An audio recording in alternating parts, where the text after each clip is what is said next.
안녕하세요, 미스테릭입니다. 오늘도 여전히 차를 한번 타보러 나왔고요. 사실 오늘은 이제 그린카나 쏘카 같은 데에서 빌린 차가 아니고 렌트카긴 한데 지금 보시다시피 눈이 많이 왔거든요. 눈도 많이 오고 지금 기온도 영하 막 7도 그렇게 내려가는 날인데 그러다 보니까 제가 사고가 좀 나가지고 사고 대차로 받아온 현대 팰리세이드입니다. 이 차량 지금 2륜의 3.8 가솔린 차량이고요. 현대에서 나온 대형 SUV입니다. 처음으로 나온 대형 SUV인데 이게 뭐 나오자마자 이거 뭐 선풍적인 걸 떠나서 가히 뭐 폭풍적인 인기를 끌었던 차량이죠. 물론 지금도 인기는 어마어마합니다만 예전보다는 조금 시들어졌습니다. 지금 뭐 대체할 차량들이 카니발이라든가 좀 많이 나왔기 때문에 예전만큼은 아니지만 역시 지금도 많은 인기로 높은 판매고를 올리고 있는 그런 차량입니다. 이 차량 3.8 가솔린이고 보험 렌트에서 나오는 차량이다 보니까 옵션도 그렇게 나쁜 차는 아니에요. 옵션도 꽤 괜찮습니다. 폭풍적인 인기를 끌 만한 요소가 많은 차량이죠. 더군다나 중고차로도 구하기가 많이 어려운 차량입니다. 예전에는 뭐 거의 신차보다 더 비싸게 중고를 파는 경우도 있었는데 요즘은 그런 경우는 없고요. 그러나 이제 제가 받은 차량은 3.8 가솔린인데 여전히 실제로는 2.2 디젤이 더 많이 팔리고 있는 그런 차량입니다. 3.8 가솔린과 2.2 디젤은 지금 이 차량이 나오는 20년식 기준으로 해서요. 그렇게 크게 차이가 있지는 않습니다. 대부분 옵션이 완전히 동일하고요. 거기에 이제 디젤 엔진이냐 가솔린 엔진이냐 그 차이만 있는 그런 정도입니다. 이게 물기가 조금 튀었는데 날이 추우니까 다 그냥 얼어붙었어요. 오늘 날 많이 춥습니다. 자, 운전석 문 쪽입니다. 여기 지금 버튼들이 많이 있죠. 뭐 백미러, 사이드미러 접는 거랑 거울 조절, 그리고 이제 열고 닫히는 버튼, 그리고 지금 오토윈도우인데 지금 전좌석 풀오토예요. 앞열, 뒷열 다 그냥 전좌석 풀오토 윈도우 되어 있고요. 뒤쪽에는 이제 그 오토윈도우 잠그는 버튼, 아이들 안전을 위해서 잠그는 버튼이 같이 있습니다. 이 차량 지금 메모리 시트까지 같이 있는 차량이고요. 메모리 시트가 있다 보니까 그 후진을 넣었을 때 사이드미러가 아래로 내려가는 기능이 같이 들어가 있어요. 다만 그건 이제 이렇게 가운데 있으면 안 되고요. 왼쪽이나 오른쪽 둘 중 하나에 있어야 저절로 내려가지고 가운데 있으면 내려가진 않습니다. 뭐 내려가는 게 싫으신 분들은 가운데 두시면 돼요. 그리고 보시면은 시트가 지금 풀 전동이죠. 종류도 꽤 많습니다. 뭐 등받이 움직이는 거랑 앞뒤로 움직이는 거랑 무릎 위아래로 올라가다 내려가는 것도 있고요. 거기 이제 럼버 서포트까지 이렇게 지금 같이 있습니다. 그 외에 여기 이렇게 있는데 요거는 시트 이제 앞쪽 여기 지금 더 나오게 하는 그런 겁니다. 무릎 하단 지지대라 그래야 될까요? 그런 거를 꺼내고 집어넣는 그런 시트도 있어요. 이것까지도 지금 전동입니다. 시트 컬러는 뭐 약간 붉은색, 이걸 버건디라고 그러던가요? 어떤 그런 색이고요. 생각보다 고급지고 가죽 소재도 나쁘지 않아요. 꽤 괜찮습니다. 그리고 좌측 하단에 지금 버튼이 꽤 많이 모여 있는데 이거는 조사각 조절 장치죠. 이게 풀 LED가 들어가도 이게 예전에는 몇 와트 이상이면은 무조건 법적으로 자동으로 오토 레벨링이 들어가게 되었는데 이게 최근에는 바뀌었는지 다들 그냥 수동 레벨링으로 바뀌고 있어요. 이 차량만 해도 지금 LED 헤드라이트인데도 수동 레벨링이 들어가 있네요. 요거는 이제 계기판 밝기 조절하는 거고요. 요거는 저희 후측방 경고 시스템 BSM이라 그러죠. 그거 켜고 끄는 거고, 요거는 차선 유지 장치. 그리고 요거 뭐 다들 아시겠지만은 차체 자세 제어 장치고요. 이걸 누르고 있으면은 전동 트렁크가 적용된 모델이기 때문에 이걸 누르면은 이제 트렁크가 열립니다.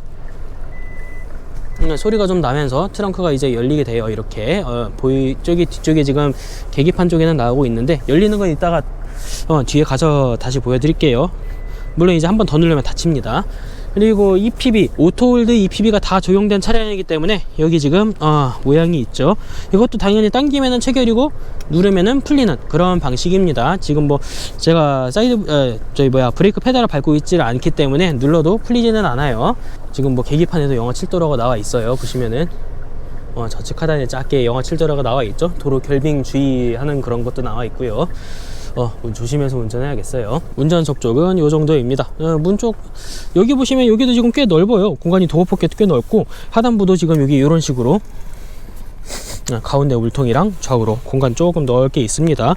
뭐 도어 캐치도 지금 이런 식으로 되어 있고요. 이 문 같은 경우가 지금 요 바닥에도 지금 여기 이렇게 되어 있죠. 이걸 뭐라 그러던가요? 도어 스팟이라 그러나? 아무튼 이런 식으로 나와 있고요. 여기 보시면은 사이드미러 하단부에도 여기 지금 불빛이 있거든요. 여기 지금 불빛 나오는 데가 있어요. 그래가지고 이게 차 문을 열면은 바닥에 불이 들어오게끔 해주는 것도 같이 있습니다. 조수석 쪽입니다. 운전석이랑 거의 대동소이 하고요. 역시 조수석도 프로토 위아래로 그냥 누르 땡겨 한 번만 해도 원터치로 프로토로 끝까지 되는 거고요. 이쪽도 도어 포켓 뭐 넓습니다. 운전석이랑 거의 똑같으니까요. 문은 아래쪽도 그렇고 이것도 역시 마찬가지로 뒤로 끝까지 쭉 밀어둔 그런 상태입니다. 공간이 꽤 넓어요. 타보면요. 차 자체가 대형 SUV다 보니까 공간 자체가 원체 넉넉한데 많이 넓습니다. 눈 잔뜩 묻었네요. 이따가 좀 털어야겠네. 그 발이 뭐 항상 얘기하지만 제가 키가 작기는 하지만은 아예 뭐 안 닿고 한참 남을 정도로 지금 공간이 많이 남아요. 그리고 글로브 박스도 뭐 상당히 넓습니다. 뭐 설명서 같은 거 들어가 있어도 뭐 한참 공간 많이 남아 있고요. 지금 가운데 센터 페시아 쪽 뭐 이런 식으로 지금 되어 있고요. 드라이브 모드랑 뭐 이런 거는 이따가 다시 좀 제대로 보일 거고요. 요 하단부에도 지금 공간이 하나가 더 있어요. 여기도 지금 시거잭 양쪽에 하나씩 있거든요. 왼쪽에는 시거잭이고 좌측에는 시거잭이고 우측에는 지금 고속 충전 포트 하나가 지금 있어요. 이 하단부에도 지금 뭔가 공간 둘만한 그런 공간이 좀 많이 남아 있고요. 여러모로 공간적에서는 사실 그렇게 뭐 불편한 게 없는 넉넉하게 모든 공간이 다 있는 그런 모습을 볼 수가 있습니다. 가운데도 지금 여기도 뭐가 막 무늬가 들어가 있는데 막 뭐 촉감적으로 그렇게 뭐가 만져지거나 그러지는 않아요. 사실 뭐 그렇게 막 엄청 고급진 소재는 아닌 것 같고 여기는 그냥 약간 부드러운 푹신푹신한 그런 우레탄 재질이고요. 대신에 이쪽이 지금 스웨이드가 쌓여 있어요. 실내 내장재가 이렇게 지금 다 스웨이드로 지금 덮여 있고요. 뒷좌석도 한번 보겠습니다. 뒷좌석도 마찬가지로 원터치로 풀로 원터치만 해도 끝까지 오르내리는 프로토고요. 뒷좌석에 뭐 기본으로 이렇게 선스웨이드가 순정으로 달려 있어요. 수동이기는 한데 내려갔다가 올라갔다가 심지어 이게 순정이다 보니까 딱 맞게 이렇게 완전히 딱 맞게 다 가려주게 되어 있죠. 이런 식으로 깔끔해요. 그리고 뒷좌석에만 있는 거는 이제 여기 컵홀더 두 개나 있어요. 심지어 하나는 조금 크고 하나는 조금 작거든요. 근데 뭐 그렇게 뭐 체감이 날 정도로 크고 작은 뭐 차이가 있는 거는 아니고요. 두 개가 들어가는 정도. 그것도 문짝에 두 개나 지금 지원을 하고 있고요. 하단부에도 지금 공간이 하나가 더 있습니다. 여기는 뭐 컵이나 그런 거 넣을 공간이라면은 캔 같은 거, 이쪽에는 아예 물통이 들어갈 만한 그런 공간이 좀 되어 있어요. 여기도 마찬가지로 도어 포켓 안쪽에 뭐 스마트폰 같은 거 눕혀서 넣을 만한 공간이 하나가 나오고 있고요. 공간 넓습니다. 팰리세이드 이 차 같은 경우에 지금 7인승이에요 팰리세이드는 7인승이랑 8인승이거든요 일반적인 대형 SUV들이 보통은 이제 특별한 케이스를 제외하면은 이제 뭐 트래버스라든가 그런 케이스를 제외하면은 다들 7인승으로 나오거든요 3열 SUV들은. 이 차 같은 경우는 그야말로 대형 SUV처럼 8인승입니다. 이게 에스컬레이드나 포드 같은 경우에는 이제 익스플로러는 7인승이고 익스페디션이 8인승으로 나와요. 더 큰 게 한 채급 더 큰 차가 8인승으로 나오고 쉐보레 트래버스도 아마 8인승이던가 그럴 겁니다. 그것도 이제 2열은 2개고 3열이 이제 좌석이 3개거든요. 이 차도 마찬가지예요. 2열은 지금 7인 이게 지금 7인승이라서 2열은 독립식으로 지금 캡틴 시트라고 그러죠. 독립식 시트가 지금 2개가 들어가 있는 거고요. 3열이 이제 3인승 시트가 이제 나오게 되는 겁니다. 지금 3열 시트는 조금 접혀 있는 상태고요. 이따가 한번 세워 볼게요. 2열 공간은 뭐 상당히 넓습니다. 지금 운전석은 제 기준에 맞춰져 있는 거고 조수석은 아까 보셨다시피 뒤로 끝까지 밀어둔 상태인데 그 와중에는 지금 조수석에 자리가 조금 남아 있어요. 한번 올라가 보면요. 굉장히 넉넉합니다. 이 정도면 뭐 엄청 넉넉하죠. 제가 이제 앞 시트를 항상 좀 올려놓고 타는 편이기는 한데 발 공간도 상당히 많이 남고요. 이 차 같은 경우 지금 2열 통풍 시트까지도 들어가죠. 캡틴 시트라서 가능한 거지만은 통풍 시트, 열선 시트 다 지원됩니다. 그리고 이제 팰리세이드가 그 다른 경쟁 차량들이 이제 국내에서 팔고 있는 대형 SUV들이죠. 그 트래버스랑 익스플로러 대비 우위인 점은 뒷좌석도 지금 이게 완전히 프로토예요. 심지어 이게 LCD 전자식 창문까지도 뜨는 완전히 뒷좌석도 프로토 에어컨을 지금 제공을 하고 있고요. 물론 뭐 통풍 시트가 들어가는 것도 아마 팰리세이드밖에 없을 겁니다. 지금 뭐 에스컬레이드까지는 제가 모르겠고요. 그 뭐 제가 그런 비싼 차랑 뭐 인연이 있는 사람이 아니라 일단은 2열 캡신 시트에 통풍 시트, 열선 시트 다 지원하는 그런 차량이고요. 아래쪽에 보시면 이제 12V 시거 잭 하나랑 오른쪽에 220V 전부터 느끼는데 이거 장갑 끼면 참 안 열리네요. 220V까지도 같이 있고요. 이 차 같은 경우는 그리고 우리나라 사람들한테 너무 잘 맞습니다. 충전 포트가 많아요. 여기도 지금 하나가 있죠. 여기도 있고 운전석에도 있어요. 운전석에도 지금 하나가 있고 우리나라 사람들이 원하는 게 뭔지를 정말 잘 파악하고 있는 게 현대자동차입니다. 그리고 이제 조수석에 워크인 시트 들어가 있거든요. 이것도 지금 팰리세이드밖에 안 들어가 있습니다. 익스플로러나 트래버스에는 이게 없어요.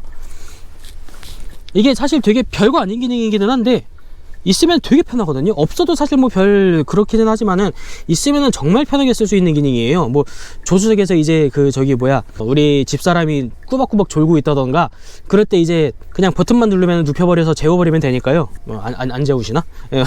어쨌거나 저는 자고 있는 게 편하기 때문에 그런 식으로 이렇게 움직일 수 있는 거, 이거 워크인 시트 되게 별거 아닌데 있으면 정말 유용하게 쓸 수 있는 그런 기능입니다. 일단 뒤로 끝까지 밀어보고요. 캡틴 시트다 보니까 팔걸이도 당연히 있습니다.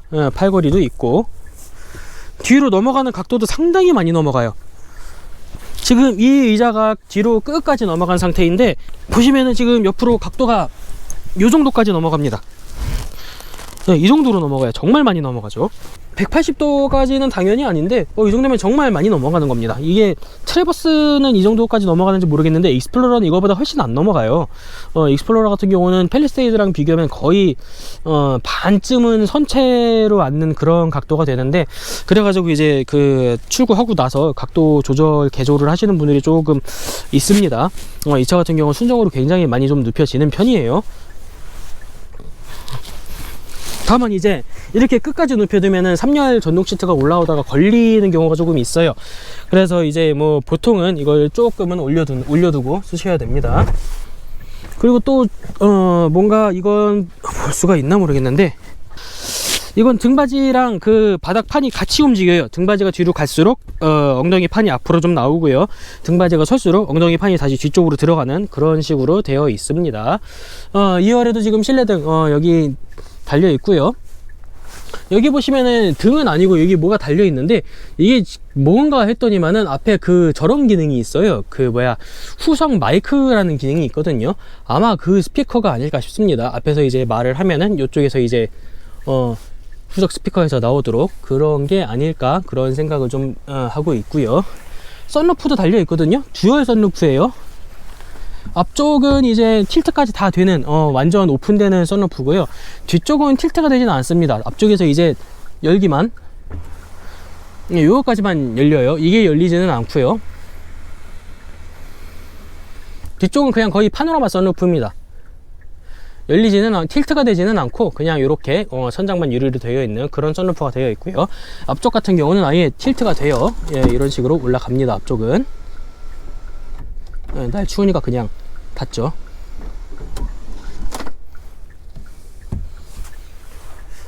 저는 그렇게 사실 썬루프를 그렇게까지 저는 좋아하는 사람은 아닌데 있으면 확실히 개방감은 좋기는 합니다. 썬루프까지 달려 있고요. 에어컨 송풍구도 지금 천장에 달려 있어요. 이런 식으로 천장에 원형으로 달려 있는 에어컨 송풍구고요. 손잡이 여기 달려 있습니다. 트래버스는 모르겠는데 익스플로러 같은 경우는 손잡이가 이쪽에 달려 있거든요. 사실 저는 개인적으로 이쪽에 손잡이가 있는 편이 더 좋다고 생각을 합니다. 이게 의자에 앉아 있을 때는 이쪽에 있는 게 편한데 사람이 타고 내릴 때는 여기 손잡이가 있는 게 정말 굉장히 편해요. 뭐 둘 다 달려 있으면 좋겠는데 둘 다 달려 있지는 않더라고요. 어떤 차든 간에. 네, 그렇습니다. 팰리세이드의 꽃이라고 볼 수 있는 3열 그리고 트렁크 공간입니다.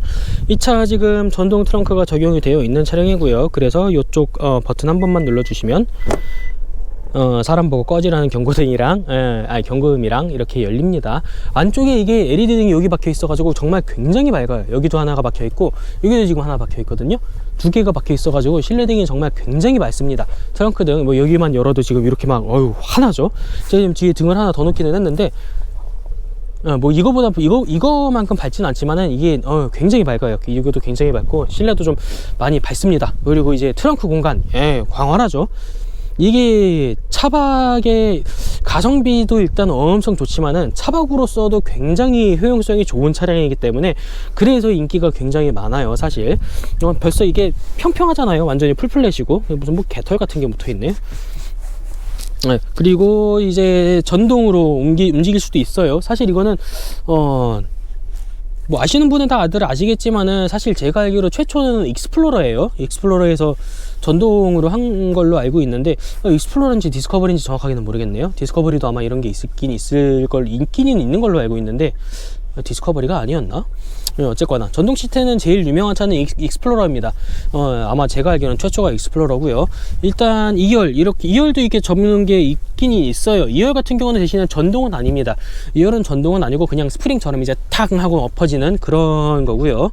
그리고 2열 같은 경우는 이게 하면은 세워지는 거는 다시 가서 세워줘야 돼요. 수동으로 세우는 거는 수동으로 세워주고 접는 것만 버튼 하나로 되게 되어 있습니다. 그리고 이제 3열 전동이죠. 왼쪽 오른쪽 따로따로 할 수 있고요.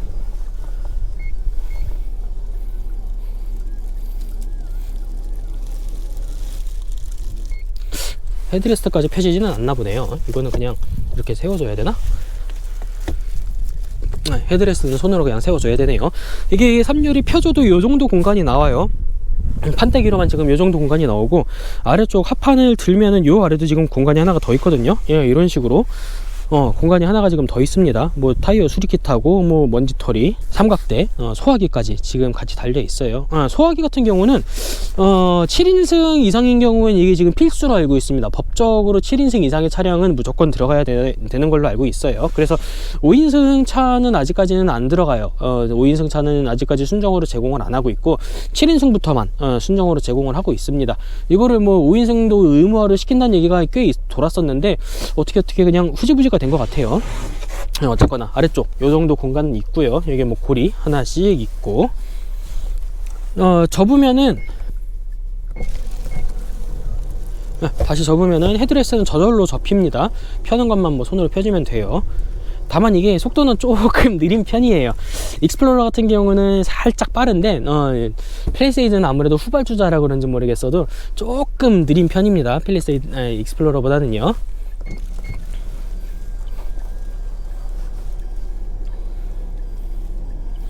좌석 배열 둘 셋 해서 총 7인승이고요 양옆에는 헤드레스트가 이렇게 튀어나오는데 가운데 헤드레스트는 이렇게 올려주는 거예요. 이런 식으로 되어 있고 한번 3열을 좀 타 볼까요? 어떻게 되나?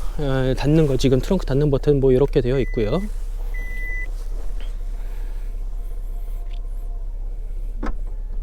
깔끔하죠.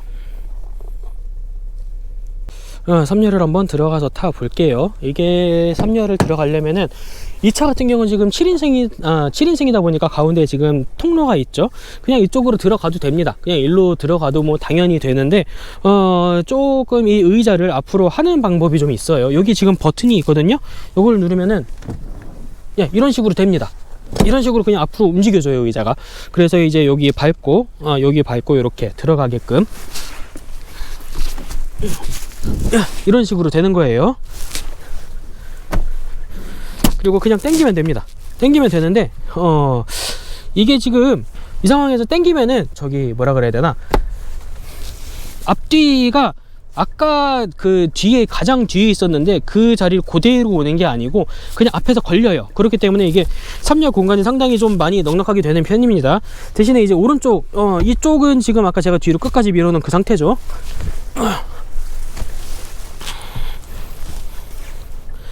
그냥 뭐 앉을만은 해요. 앉을만은 한데 좁죠. 그래도 SUV는 진짜 뭐 5m 넘어가는 진짜 한 5.1m 되는 대형 국내에서 대형이 아니라 미국에서도 대형급 아니면 어쩔 수는 없습니다. 이거는 저처럼 키가 작은 사람도 뭐 이렇게 걸리는 거는, 이거는 2열 의자를 앞으로 조금만 좀 당겨주면은 해결이 되는 문제기는 해요.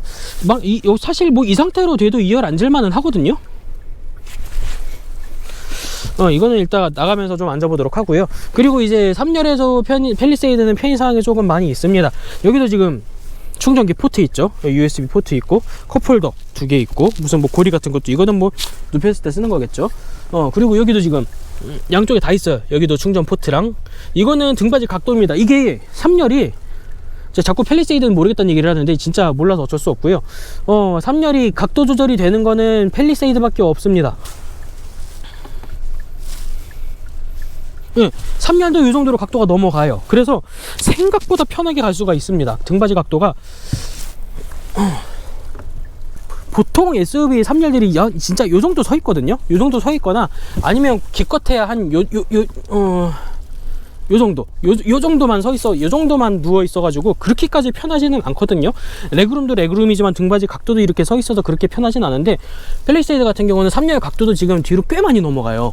물론 뭐 2열만큼은 아니지만은 3열 각도도 이 정도로 넘어가다 보니까 생각보다 편합니다. 3열도.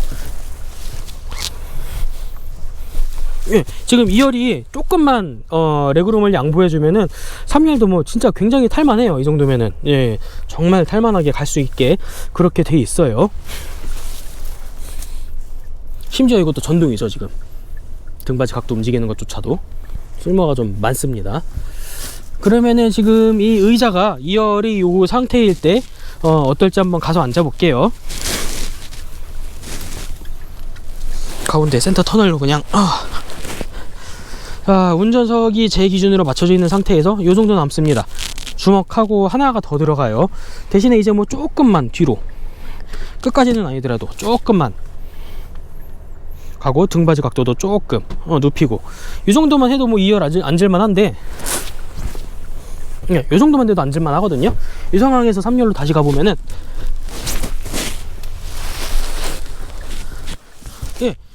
이러면은 2열, 3열 둘 다 윈윈하면서 갈 수 있는 그런 공간이 나와요. 물론 한쪽에 막 키가 2m 가까이 되는 장신이면 안 되겠지만은 저 같은 단신들이나 아니면 그냥 평균적인 뭐 170, 180 아래인 그런 분들이 타신다고 하면은 요 정도 앞에서 조금 양보해주고, 그러면은 뒤에 뭐 앞이랑 뒤랑 다 충분히 넉넉하게 앉아서 갈 수 있습니다. 조금만 양보를 하면서 가면 되겠고요. 자, 다시 트렁크로 와봅시다. 지금 아까 3열 폈을 때 트렁크 공간은 다 보셨을 테고요. 그럼 일단 3열을 좀 접어볼게요. 이렇게 접히고 있고요. 접힌 상태에서 공간이 요 정도로 지금 나오고 있거든요. 여기서 2열까지도 접어볼까요? 지금 아까 제가 이게 전동은 아니라고 말씀을 드렸는데, 근데 이 상황에서 눌러보면요, 전동은 아니고 이렇게 스프링처럼 푸석하고 앞으로 고꾸라집니다. 그러면은 공간이 어마어마해져요. 이게 지금 7인승이라서 가운데가 좀 비어 있잖아요. 가운데가 비어 있는 것 때문에 저기를 뭘 막아주든지 아니면 뭐 해야 좀 편하게 누울 수 있겠지만은 8인승 아예 2열 시트가 벤치 시트인 8인승을 구매를 하신다면은 가운데가 어찌 막혀 있기 때문에 굉장히 활용도가 높아집니다. 뭐 차박으로 정말 손색 없는 그런 선택이 될 거예요. 이게 2열 의자가 뒤로 끝까지 안 가 있으면 이런 식으로 이제 틈이 좀 생기기 때문에 차박을 하시려면 이거를 뒤로 그냥 끝까지 밀어 주셔야 됩니다. 뭐 펼쳤다가 폴딩하는 거는 별거 없습니다. 그냥 등받이 각도 조절하는 것만 당겨주면 끝까지 폴딩이 돼요. 이거를 뒤로 끝까지 밀고 하면은 공간이 요거밖에 안 남죠. 이 정도는 그냥 뭐 손가락 하나 정도? 장갑을 끼고 있으니까 한 2개 정도 들어가겠네요. 손가락 한두 개 정도는 뭐 무시할 만한 그런 공간이죠. 자, 2열 시트까지 완전히 접으면은 요 정도 공간이 나오기 때문에 이거 뭐 180cm 넘는 2m 가까이 되는 성인 남성도 충분히 누울 수 있습니다. 이전까지만 해도 그 차박의 가장 가성비가 좋은 차량은 이제 올란도였거든요. 올란텔이라는 별명이 있었던 그 올란도인데, 이 차량이 나오고 나서 이제 사실 올란도는 단종이 됐거든요. 올란도는 단종이 됐기 때문에 뭐 올란도 단종이 된 것도 있고, 이 차가 원체 또 가성비가 괜찮게 나왔기 때문에 차박의 가장 가성비가 좋은 차는 이 차가 되어 있습니다. 뭐 실제로 그냥 한번 누워볼까요?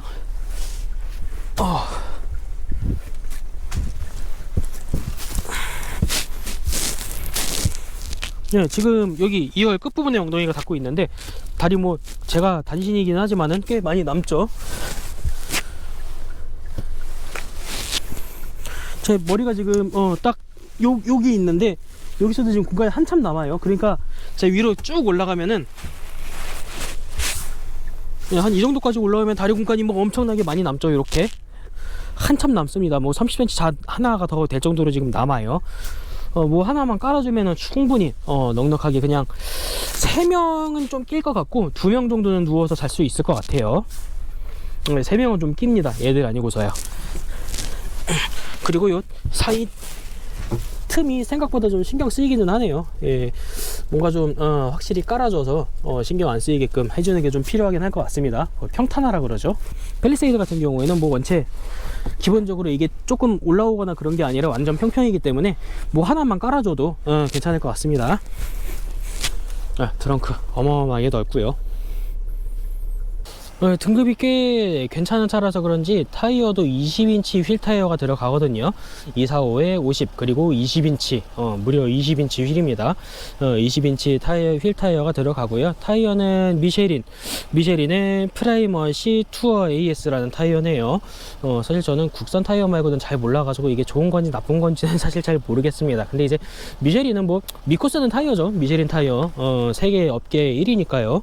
일단 순정 타이어는 미쉐린입니다. 이거는 뭐 100% 순정일 거예요. 차가 지금 700km 조금 넘게 탄 완전 새 차이기 때문에 순정 타이어가 확실할 겁니다.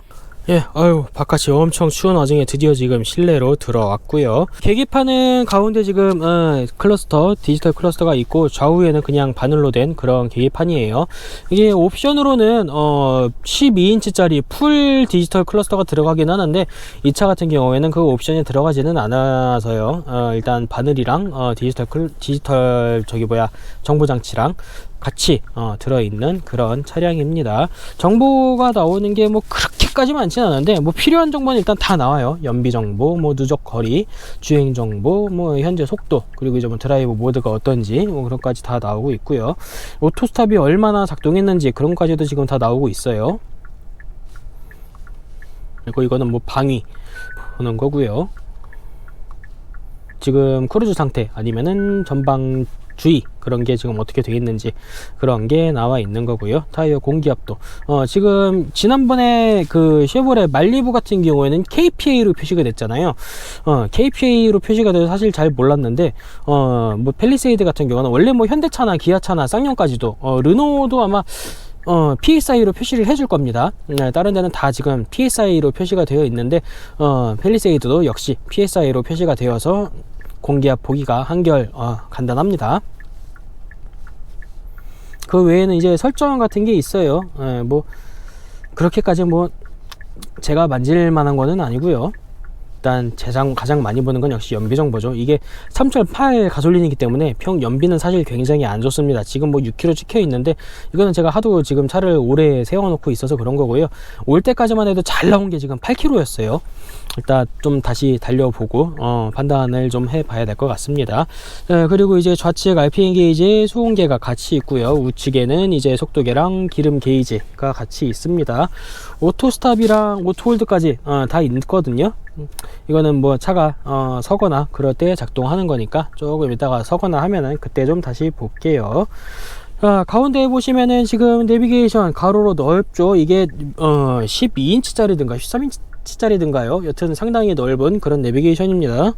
그랜저 이후부터는 거의 다 이런 그 가로로 넓은 그 디스플레이를 지금 적용을 하고 있어요.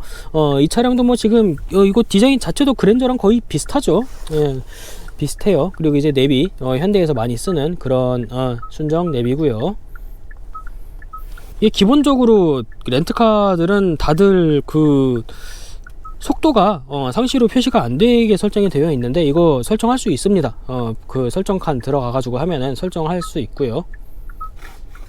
설정은 이제 여기서 셋업 여기 누르면은 들어가지거든요. 여기 셋업에서 내비게이션 정보 보시면은 차량 속도 상시 표시라고 있거든요. 이거 누르시면 돼요. 이거 모르시는 분들 은근히 있더라고요. 다들 뭐 왜 얘네는 저기 그 과속 카메라가 있어야 속도가 나오냐 막 그러시는 분들이 가끔 계시는데 이거 설정할 수 있습니다. 사실 저도 처음에는 몰랐어요. 한참 나중에 알았어요. 가운데 보시면은 버튼들이 이렇게 쭉 가로로 쭉 배열이 되어 있어요. 이건 뭐 시동 버튼이고 시동 전원 버튼이고, 여기 지금 미디어 파워 버튼이고요. 이렇게 쫙 깔려 있습니다. 맵, 내비, 라디오, 미디어, 그리고 비상등. 오른쪽에 이제 뭐 트랙이랑 뭐 그런 거 하는 거고요. 즐겨찾기, 셋업, 그리고 그거는 뭐 돌리는 거. 이게 아무것도 없을 때는 내비가 돌아가요.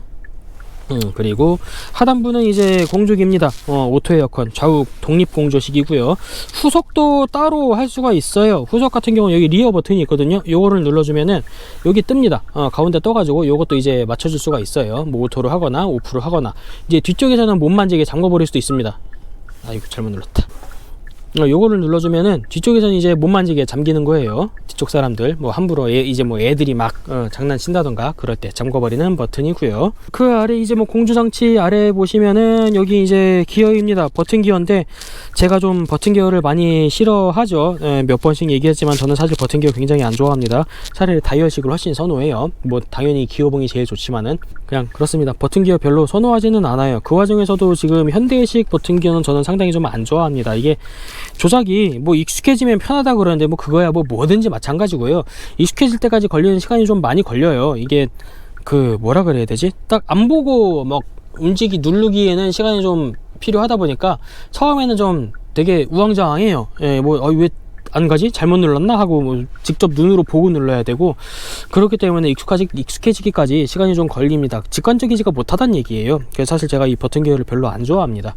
오히려 뭐 혼다 방식 버튼 기어는 조금 괜찮던데 얘네는 뭐 이런 식으로 하고 있어요. 제 개인적으로는 그렇게 선호하는 방식은 아니고요. 오른쪽에 이제 오토 홀드 버튼이 있고 드라이브 모드가 있어요. 드라이브 모드가 있는데 이게 원래 여기도 이렇게 뭔가가 표시가 되거든요. 드라이브 모드랑 여기 아래쪽에 이제 그 터레인 모드라고 해가지고 뭐 샌드, 머드, 뭐 스노우 뭐 그런 식으로 있는 게 있는데 이 차가 4륜이 아니에요. 4륜이 아니고 2륜입니다. 그렇다 보니까 그게 없어요. H트랙이 안 들어가 있다 보니까 주행 모드는 그냥 뭐 에코랑 스포츠, 스마트 뭐 이런 거만 할 수가 있고요. 뭐 지형 관련해서 터레인 모드 같은 거는 지원을 안 하고 있습니다. 좀 많이 아쉬워요. 있었으면 좋았을 텐데. 그리고 오른쪽에 보면은 이제 뭐 이거는 ISG 버튼이거든요. 뭐 오토 스탑 앵고랑 요거는 이제 카메라 보여주는 거고요. 요거는 주차 경고음 켜거나 끄거나 하는 그런 거고요. 아래쪽에 보시면은 이제 저기 컵홀더랑 약간의 수납 공간이 조금 나옵니다. 여기 지금 컵홀더가 두 개가 있고요. 이것도 그냥 뭐 아예 치울 수도 있어요. 안 쓰면은 치워버려 가지고 그냥 넓게 공간을 쓸 수도 있고요. 컵홀더를 쓰면은 여기 버튼을 눌러줘서 나오게 하면은 컵홀더를 쓸 수 있습니다. 항상 쓰는 제 얼음컵 큰 컵이고요. 큰 컵 기준으로 한 반 정도 들어가고 반 정도가 남아요. 반 정도 이렇게 남아 있고요. 잡아주는 날개도 여기 있습니다. 여기 이렇게 달려 있어 가지고 안 흔들리게 잘 잡아주고요. 근데 뭐 안 흔들리기라기보다는 좀 더 두꺼운 걸 담아야 안 흔들리겠어요. 뭐 전혀 안 흔들리지는 않습니다. 그리고 하단부에 이제 USB 여기도 포트가 하나 있거든요. 여기도 하나가 있고, 여기 지금 요거 무선 충전이죠.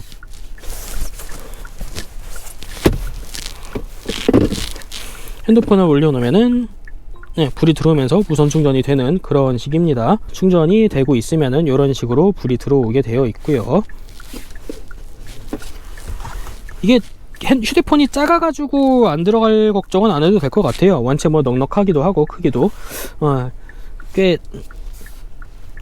면적이 크기 때문에 뭐 다 할 수 있을 것 같습니다. 대신에 이제 글쎄요, 다들 뭐 보통 요런 데 달고 쓰시니까 이게 뭐 여기 있는 게 그렇게까지 의미가 있을지는 모르겠어요. 뭐 안드로이드 오토 같은 걸로 연결해 놓고 이쪽에서 본다 그러면은 뭐 효용이 더 있을지 그것까지는 잘 모르겠습니다. 이거 콘솔 박스를 볼까요? 콘솔 박스도 굉장히 큼직큼직하게 생겼어요. 뚜껑부터가. 그리고 열면은 안에 광활합니다. 공간 뭐 엄청 크죠. 아래쪽에 지금 제 지갑 하나가 들어있는데 여기 지금 트레이 하나 있고요. 공간 엄청 큽니다. 물통 한 500ml 생수 4개? 아니 6개?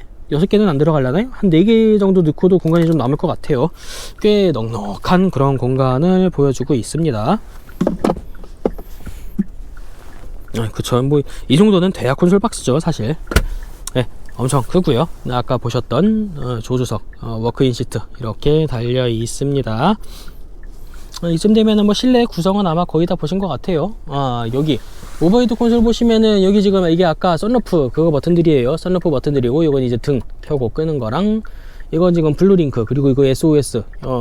예전에 그 팰리세이드 전복 사고 때 굉장히 좀 중요한 역할을 했었죠. 그리고 이 차 같은 경우에는 선글라스 보관함이 없습니다. 선글라스 보관함이 없고, 이게 보통 선글라스 보관함이 이 자리에 들어가는데, 이거 같은 경우는 후석 거울이에요.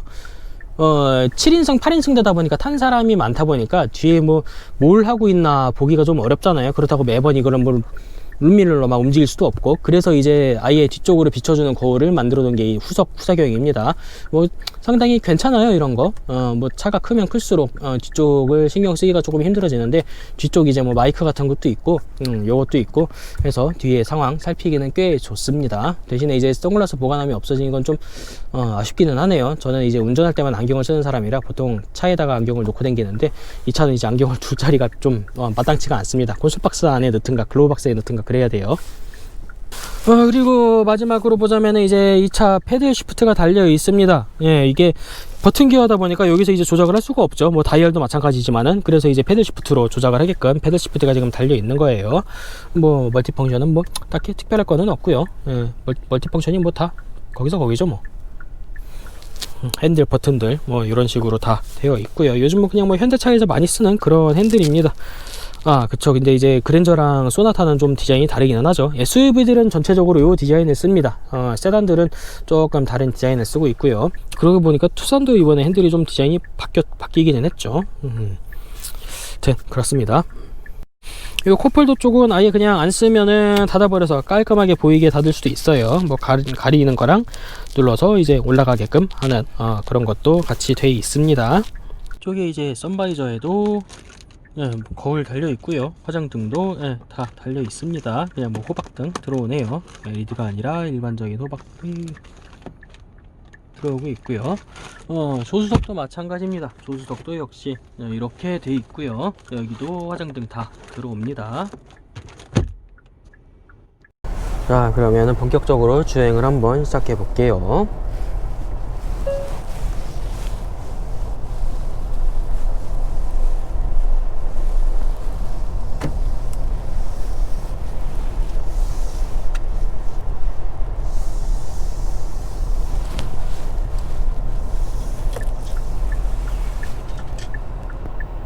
네, 지금 현대 팰리세이드 가솔린 타고 있고요. 간단하게 제원을 좀 살펴보자면요, 3.8L, 정확하게는 3778cc 람다 가솔린 적용이 되어 있고요. 마력은 295마력에 토크가 36.2kgm/m 토크가 나오고 있습니다.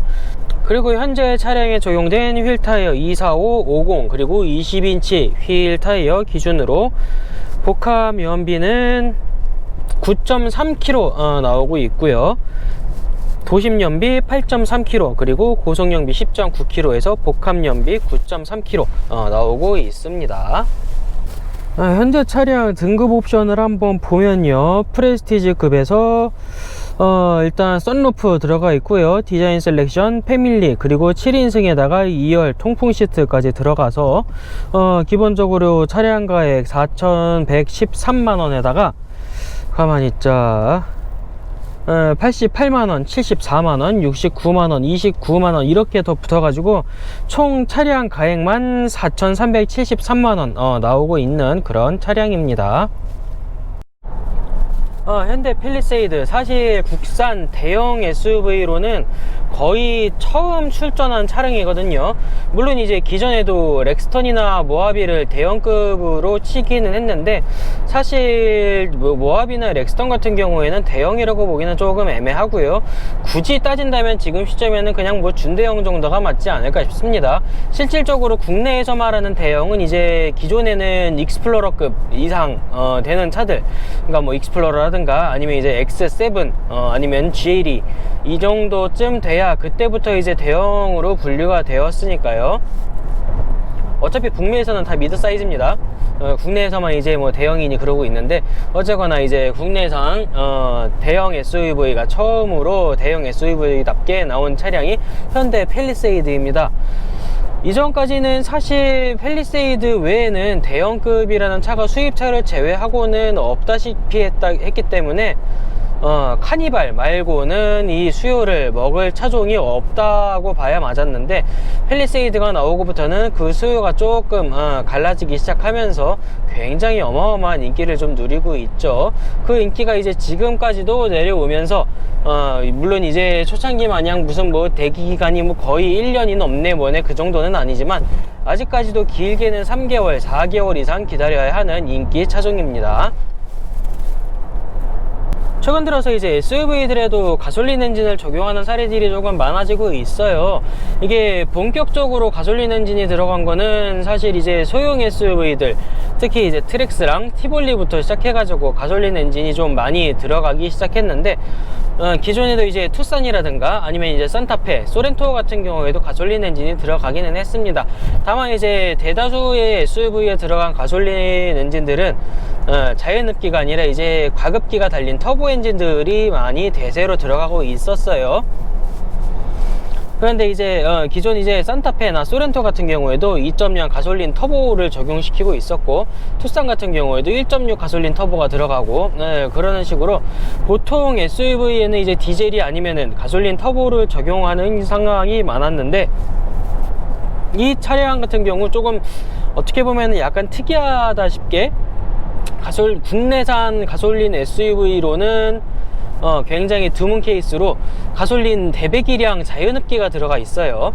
3.8L나 되는 무시무시한 6기통 가솔린 대배기량 엔진이 장착되어 있습니다. 물론 이게 최초는 아닙니다. 3.8까지는 아니지만은 기존에도 이제 맥스크루즈가 3.3 가솔린을 채용한 적은 있어요. 카니발도 마찬가지로 3.3 가솔린을 사용을 하고 있었고요. 팰리세이드가 나오고 본격적으로 국내에 대형 SUV들이 조금 공격적으로 들어오기 시작을 했어요. 그 전까지는 뭐 GLS라든가 X7 같은 게 그렇게 많이 들어오지는 않았는데, 지금은 은근히 조금 들어오는 편이기도 하고요. 이게 팰리세이드가 나오면서 쉐보레에서도 트래버스를 투입을 하고 있고, 익스플로러도 이제 풀체인지가 된 익스플로러가 투입이 되고 있고요. 다만 이제 가격대가 다들 조금 나가는 편이기 때문에 가장 저렴하게 구매할 수 있는 거는 역시 팰리세이드 밖에 없고요. 그 외에는 트래버스랑 익스플로러, 이 정도가 이제 1억 미만에서 살 수 있는 그런 선택지가 될 것 같습니다. 이게 나름대로 대배기량 가솔린 자연흡기이기 때문에 정지 상태에서 출발할 때 페달을 부드럽게 밟으면 살짝 굼 뜨다는 느낌을 받을 수가 있는데요. 대신에 이제 좀 세게 밟기 시작하면은 무서울 정도로 빠르게 튀어나갑니다. 이 큰 덩치를 생각보다 굉장히 빠르게 끌고 나가려는 힘을 느낄 수가 있어요. 그리고 당연하다시피 고배기량이기 때문에 중고속 영역에서 가속이 붙는 게 어마어마합니다. 굉장히 꾸준하게 강력하게 끝까지 밀고 나가주는 그런 가속력을 보이고 있어요. 상대적으로 승차감은 그렇게 부드러운 편은 아닙니다. 이게 차가 큰 데다가 휠 베이스도 꽤 긴 편이기 때문에 꽤 막 좀 부드러운 그런 승차감일 줄 알았는데, 다른 리뷰어 분들께서도 이야기하시는 게 있었지만은 이제 3종 대형 SUV죠.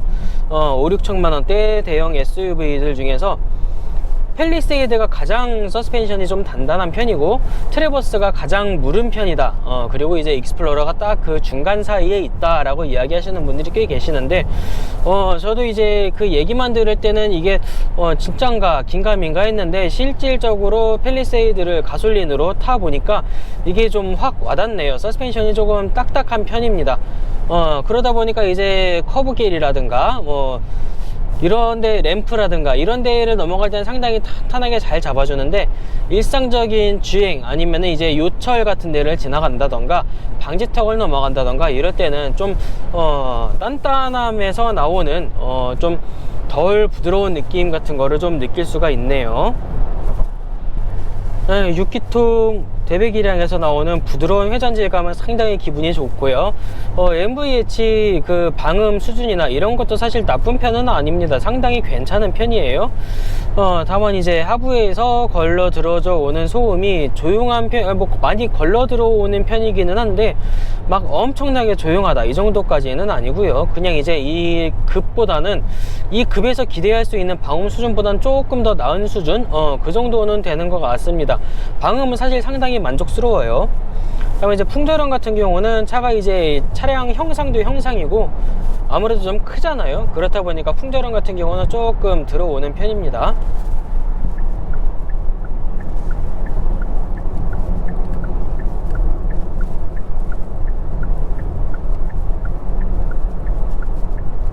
램프를 굉장히 안정적으로 잘 돌아나가요. 인상적입니다.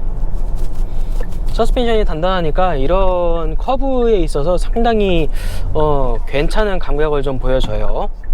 대신에 이제 얻는 게 있으면은 잃는 것도 있겠죠.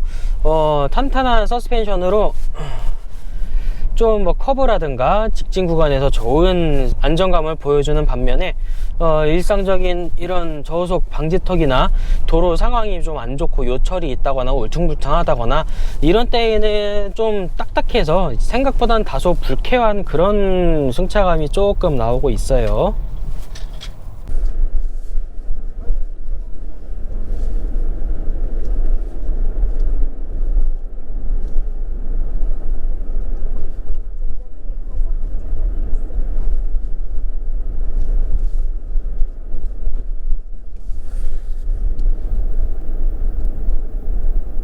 특히 이제 턱을 넘어갈 때 뒷부분이 떨어지는 느낌이 그렇게 유쾌하지는 않습니다.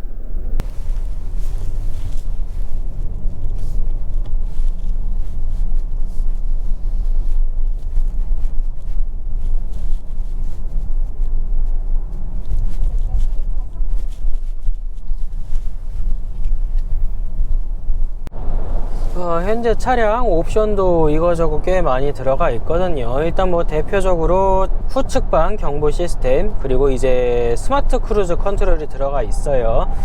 속도를 일정 속도에 맞춰 두면은 앞차랑 간격까지 생각해서 알아서 속도 조절까지 다 해주는 그런 기능이 들어가 있고요. 개인적으로 제가 사륜을 유독 좋아하는 사람이다 보니까 이 차량도 받을 때 사륜이었으면 좋겠다 했는데 보험 렌트 회사에서 가지고 있는 차가 2륜밖에 없다 그래서 아쉽지만 그냥 2륜 차로 지금 주행을 하고 있고요. 사륜 H트랙이 아니다 보니까 이거는 아마 조금 이따가 다시 말씀을 드릴 텐데 2륜 가지고는 이게 출력을 받아내는 한계가 조금 있는 것 같아요. 스마트 크루즈의 이제 현대차 같은 경우는 내비랑 연동이 되는 스마트 크루즈이기 때문에 제한 속도 같은 거 있으면, 카메라가 있으면은 알아서 속도를 줄여주는 그런 것까지 다 들어가 있습니다. 이제 같은 대형 SUV, 보급형 대형 SUV 차량인 트래버스나 익스플로러 같은 경우에는 이게 스마트 크루즈를 켜놓고 있다고 하더라도 핸들에서 손을 떼면은 꽤 상당히 빨리 다시 핸들을 잡으라고 경고를 띄우는 편인데, 팰리세이드 같은 경우에는 의외로 꽤 오래 지속이 되는 편입니다. 그렇다고 물론 이걸 뭐 핸들을 놓고 가라는 얘기는 아니고요. 그냥 뭐 그렇다는 겁니다. 사륜차가 아니다 보니까 드라이브 모드는 단순히 에코, 컴포트, 스포트 세 가지가 있고요. 그 세 가지를 적절하게 운전자의 운전 스타일에 따라서 바꾸면서 적용해주는 스마트 모드가 있습니다.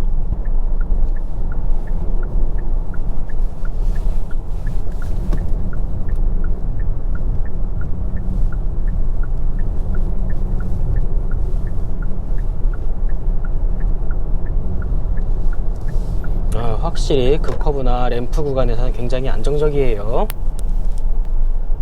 지금 기온이 영하 10도 한참 아래이기 때문에 의미가 있을지 모르겠지만 급가속을 한 번만 해볼게요.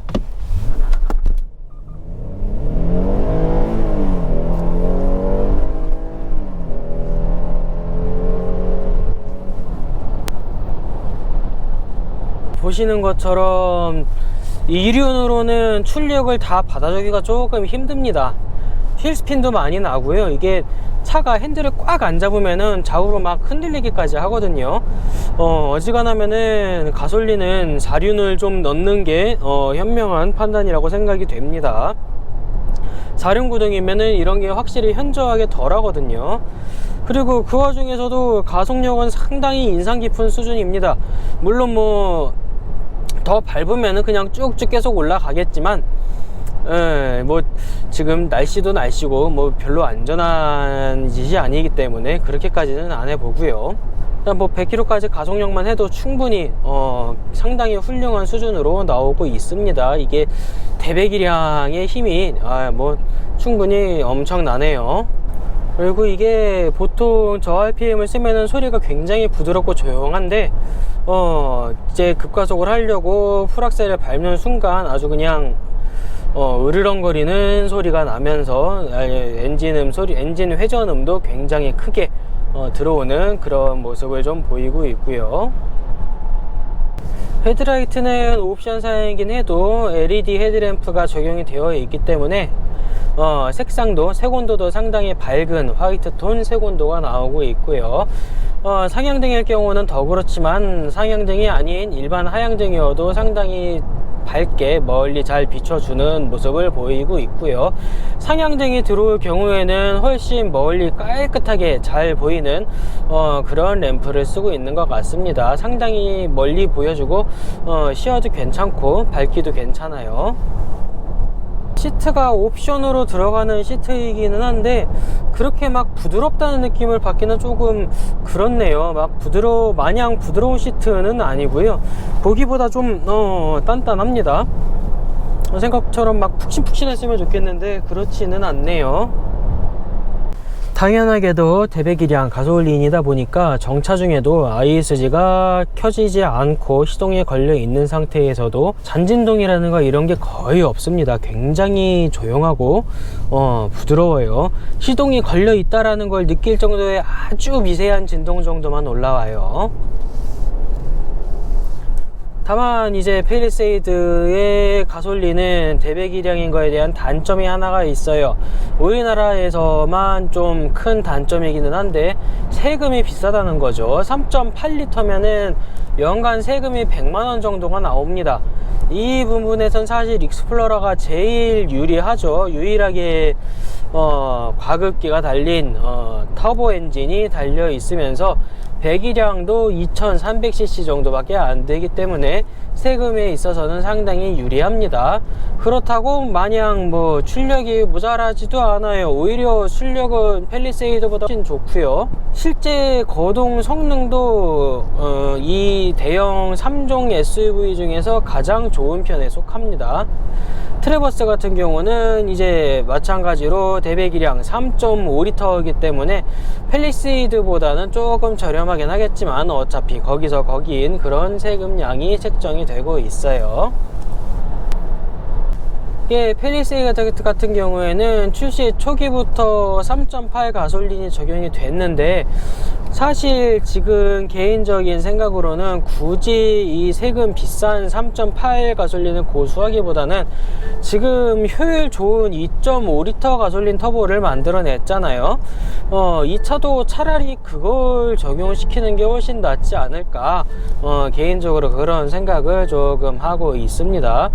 2.5로도 충분해 보이거든요. 사실 300마력까지도 나오는 엔진이고요. 스팅어 마이스터에 들어가는 충분히 괜찮을 것 같은데 일단 좀 향후를 지켜봐야겠죠. 물론 아직까지도 팰리세이드의 판매량 대부분은 2.2 디젤입니다. 가솔린은 어디까지나 뭐 이제 점점 대세가 가솔린으로 가고는 있지만 아직까지는 팰리세이드는 디젤이 주력으로 판매가 되고 있어요.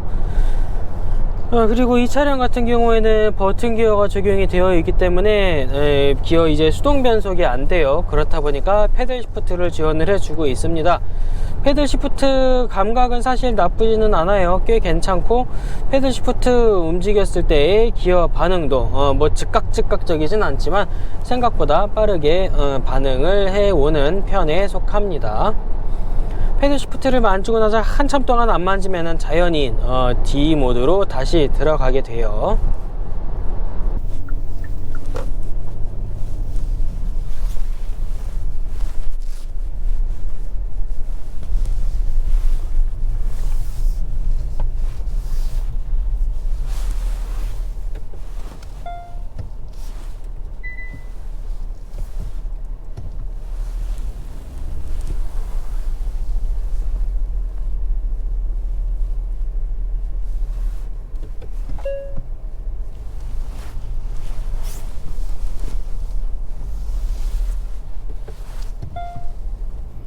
메모리 시트가 있기 때문에 자동으로 이제 후진할 때 유리가 내려가고 하고 있고요. 후방 카메라 화질도 뭐 나쁘지는 않습니다. 썩 괜찮은 편에 속해요. 어라운드 뷰가 없는 건 조금 아쉽기는 하네요. 네, 이렇게 현대 팰리세이드 지금 다 봤고요. 여기까지 달리고 나서 현재 평균 연비는 9.3km가 찍혀 있습니다. 재원상 평균 연비가 지금 9.3km가 되는 거를 생각해 보면은 나쁜 연비는 아니기는 해요.